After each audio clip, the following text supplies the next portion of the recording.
बोली कृष्ण कन्हैया लाल की।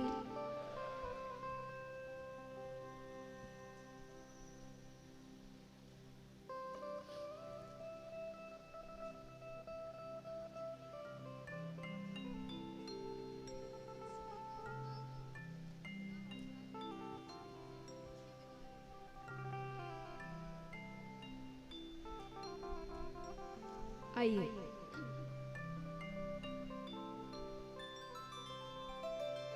कथा आरंभ करते हैं।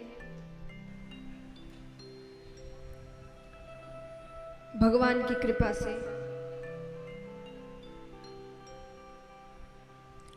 भक्तों के दृढ़ संकल्प से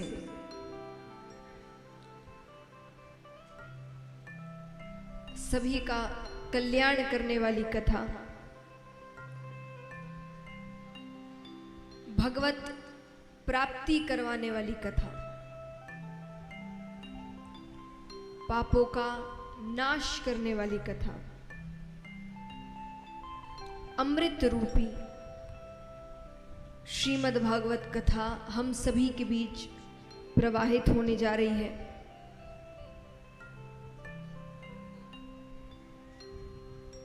क्योंकि आपने ये कथा कई बार सुनी होगी।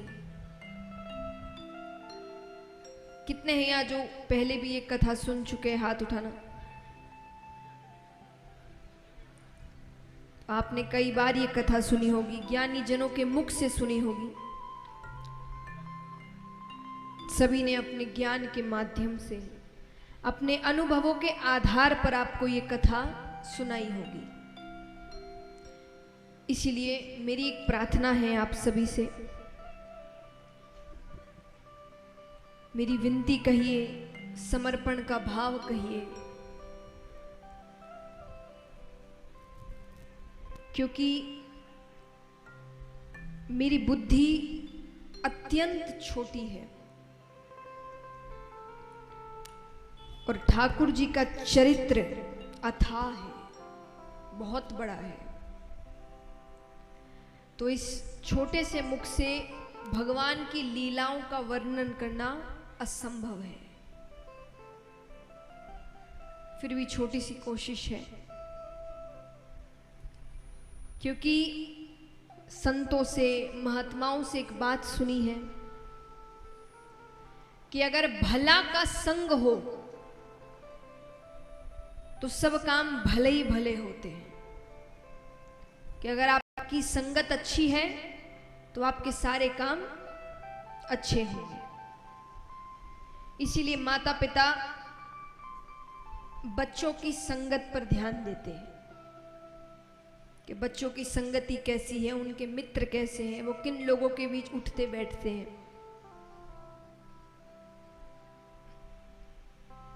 क्योंकि जैसी संगत होती है वैसा स्वभाव होता है, और जैसा स्वभाव वैसे कर्म, और फिर जैसे कर्म करेंगे वैसे फल मिलेंगे। तो हर चीज घूम फिर कर आपकी संगति पर आती है।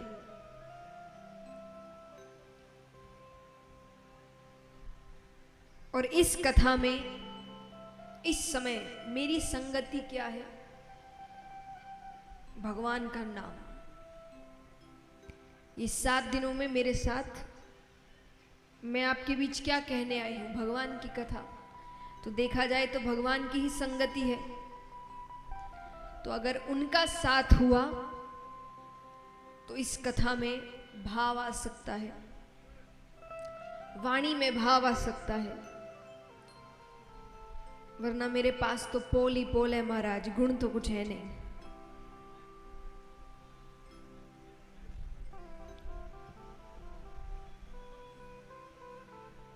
क्योंकि अगर कोई समझे कि बहुत ज्ञानी हो, बहुत अनुभवी हो, तो उम्र को देखते हुए आप समझ सकते हैं अनुभव नाम की तो कोई चीज मेरे पास नहीं है। कोई कहे भाई वाणी मधुर होगी, साफ साफ पहले ही दिन स्वीकार करती हूं, वाणी में कोई माधुर्य भाव नहीं है। अब आप कहे भाई चलो भक्ति तो होगी,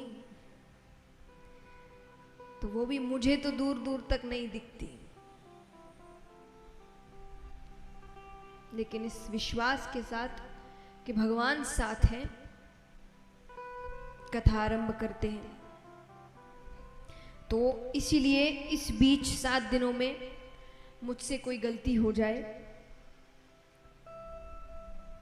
तो घर का बालक समझकर क्षमा कर दीजिएगा, क्योंकि बच्चे, घर के बच्चे कैसी भी भाषा करे, छोटे बच्चे होते हैं ना, तोतली भाषा बोलते हैं, टूटी फूटी वाणी बोलते हैं, पर माँ बाप को अच्छे लगते हैं। कि जो बालक कह तोतरी बाता, सुनहि मुदित मन पितु अरु माता। आप भी वही करिएगा।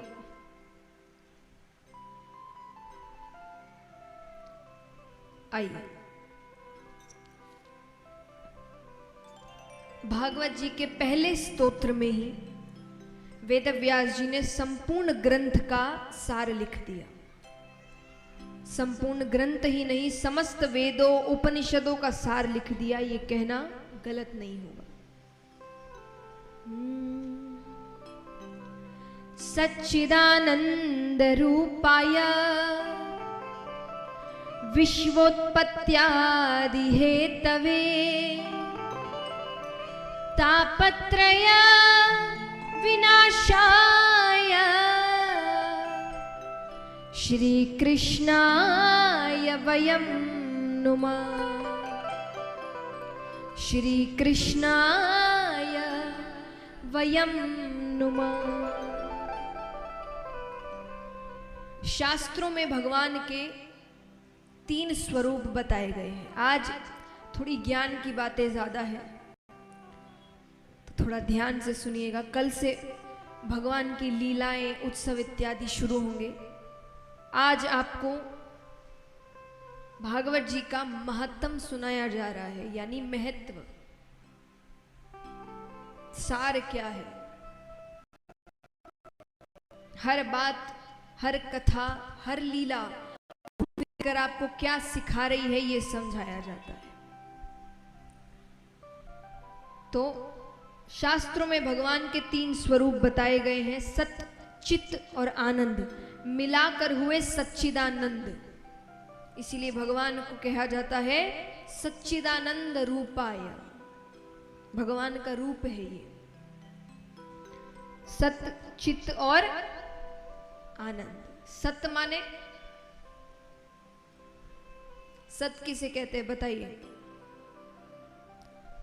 स्कूल में आते थे ना 2-2 नंबर के, परिभाषा बताओ। तो परिभाषा बताइए, सत्य का मतलब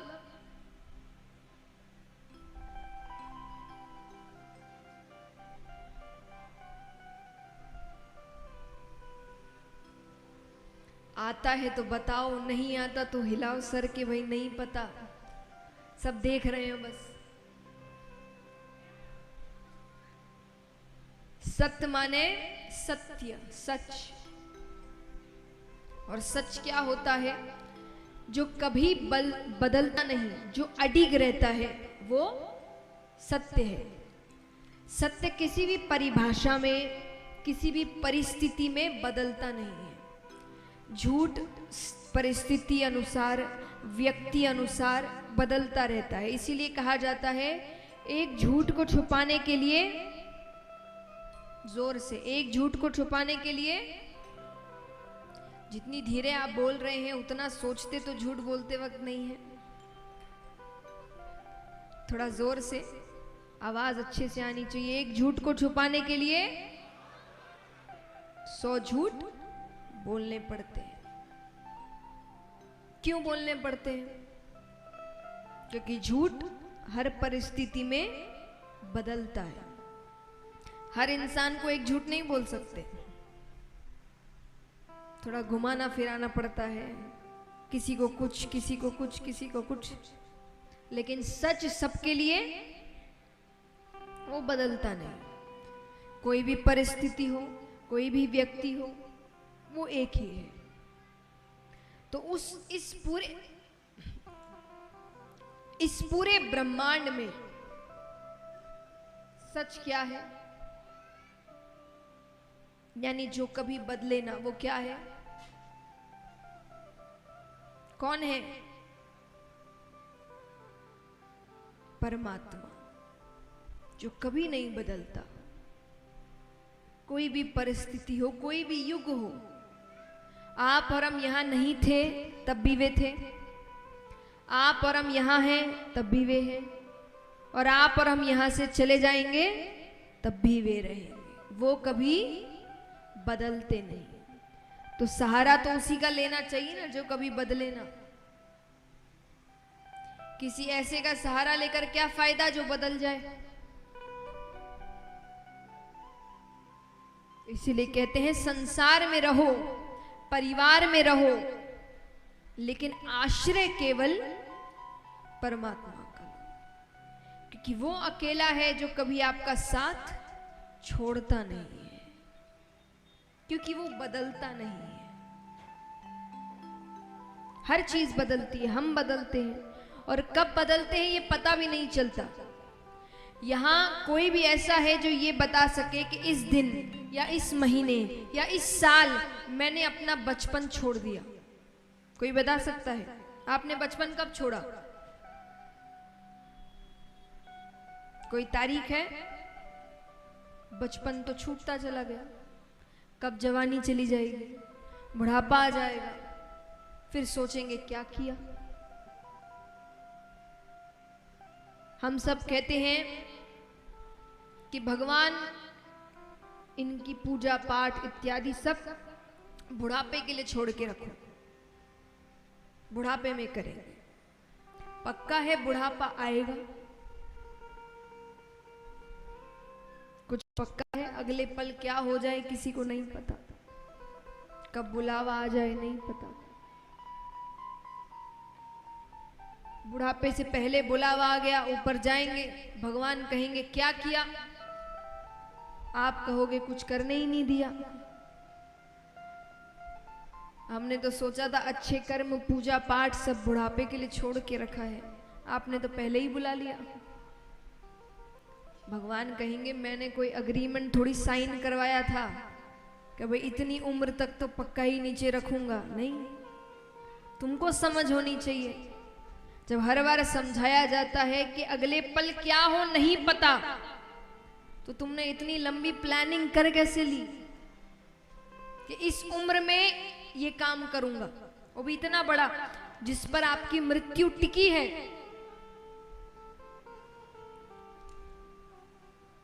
आज हम सब जानते हैं मृत्यु के बाद हमें समझाया जाता है कि स्वर्ग है, नरक है। आप सब कहां जाना चाहते हैं? कौन कौन स्वर्ग जाना चाहता है? हाथ उठाना। अच्छा, जो हाथ नहीं उठा रहे मैं समझूं आपको नरक जाना है।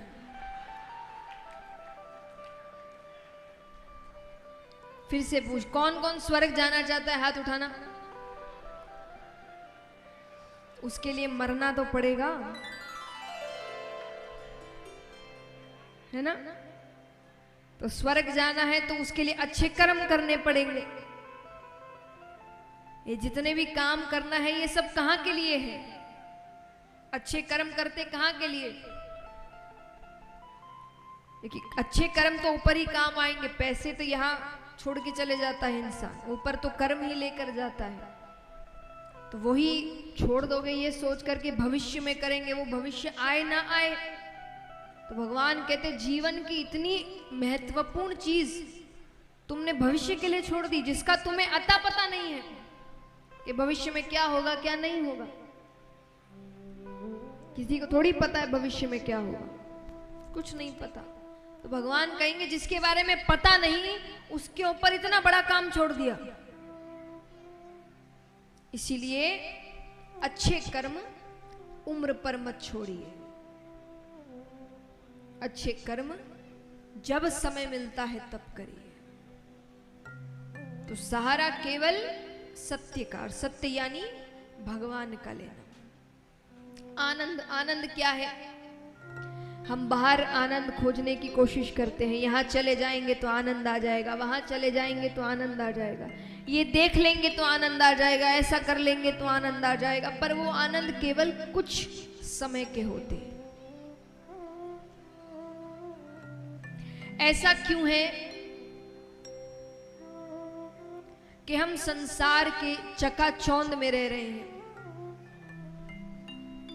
गांव हो शहर हो, सब कुछ जीवन का सारा आनंद उठा रहे हैं, उसके बाद भी हम खुश नहीं हैं। हर कुछ समय में हमें खुशी का एक कारण चाहिए, बड़ी जल्दी बोर हो जाते हैं। और ऐसा क्यों है कि जंगलों में, पहाड़ों में तप करने वाले ऋषिगण बिना सांसारिक चीजों के भी खुश हैं। मैं नहीं कह रही आपसे कि आप भी वन में जाकर तपस्या करिए, पर कहने का अर्थ है इतना कुछ होने के बाद भी हम खुश नहीं हैं, और वहां उनके पास कुछ नहीं है फिर भी वो खुश है। क्यों? क्योंकि उन्होंने अपने अंदर के आनंद को पहचान लिया। आपके अंदर सब आनंद है। आनंद माने जिसने भगवान को समझ लिया, उसने परम आनंद को समझ लिया। अब उसको खुश रहने के लिए किसी की जरूरत नहीं है, वो अकेला ही खुश है, क्योंकि असल में वो अकेला अब है ही नहीं। वो हर वक्त उस परम आनंद को महसूस करता है।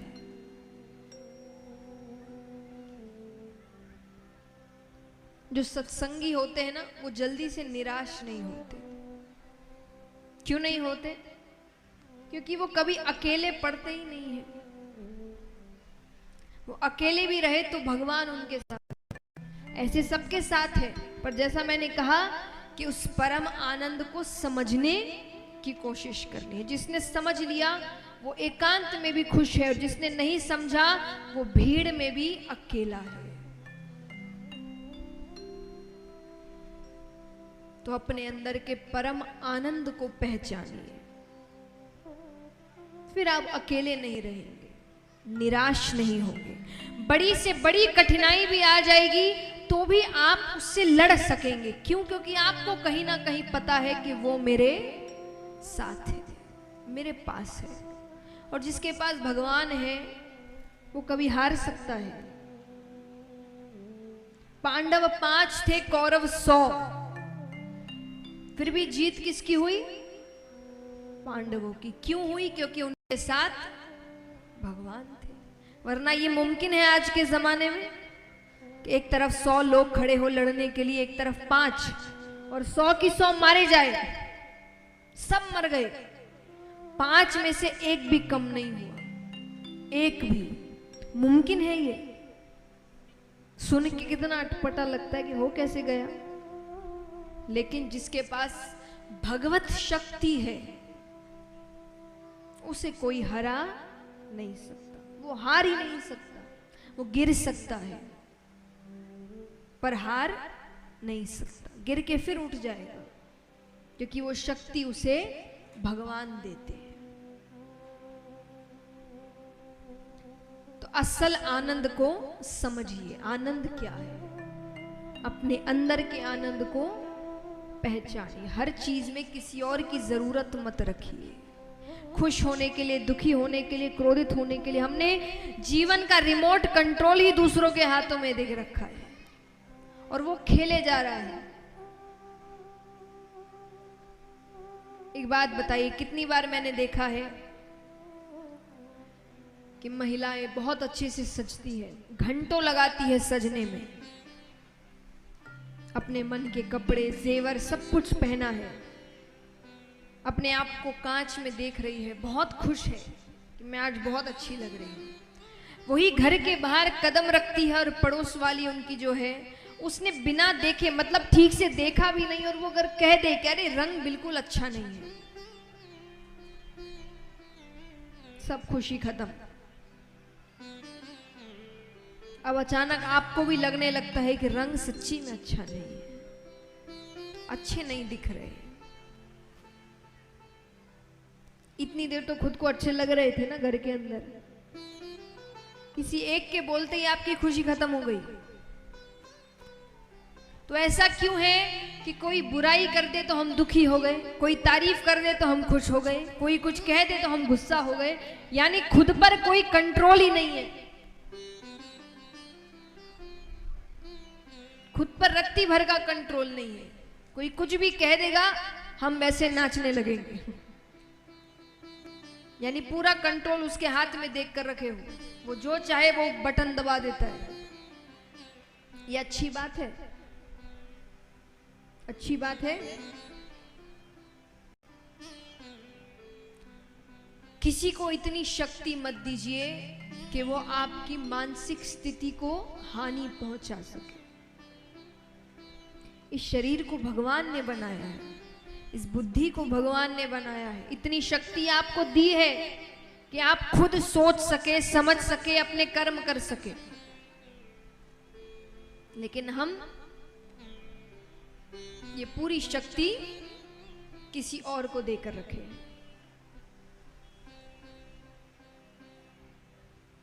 लेकिन ये कब तक होगा? जब तक हम खुद को अकेला महसूस करेंगे।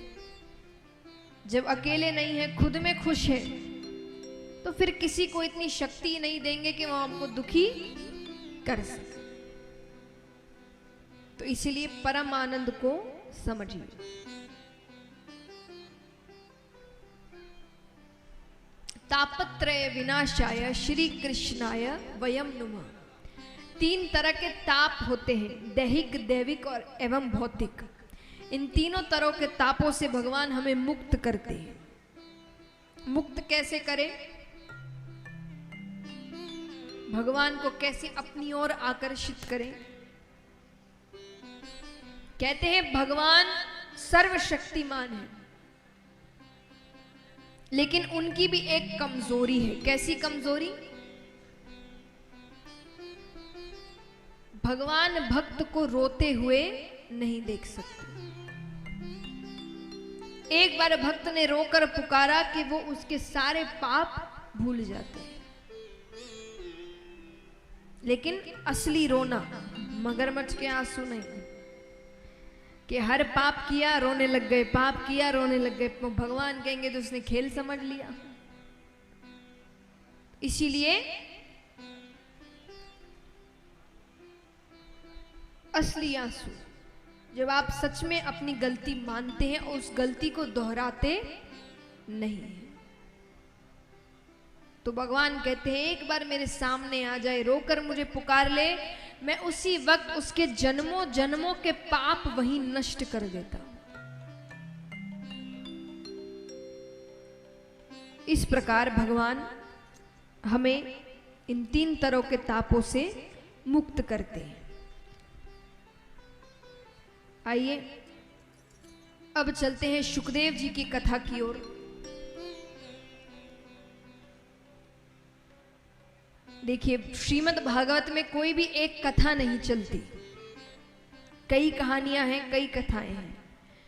तो ताकि आप सबको हर कथा याद रहे, तो उसके लिए मैं एक चीज करती हूं हर कथा में कि आप सभी ध्यान से कथाएं सुने, घर जाकर उनका चिंतन करें, क्योंकि दूसरे दिन जब आप वापस आएंगे तो कथा आरंभ करने से पहले आपसे पूछा जाएगा कि पहले दिन कौन कौन सी कथा हुई। और जब तक आप सभी कथाओं के बारे में नहीं बताते, उस दिन की कथा आरंभ नहीं होगी। तो ऐसा नहीं कि बस कथा सुनी, कपड़े झाड़े और घर जाके सब भूल गए। सब कुछ याद रखना है और दूसरे दिन वो सारी कथाएं सुनानी है। तो अभी हमने सुना श्रीमद् भागवत का महात्म। अब हम सुनने जा रहे हैं श्री शुकदेव जी के अवतार की कथा।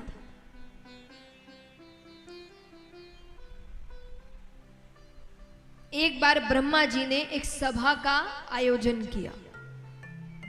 उसमें देवी देवता यक्ष गंधर्व किन्नर ऋषिगण सभी को बुलाया गया।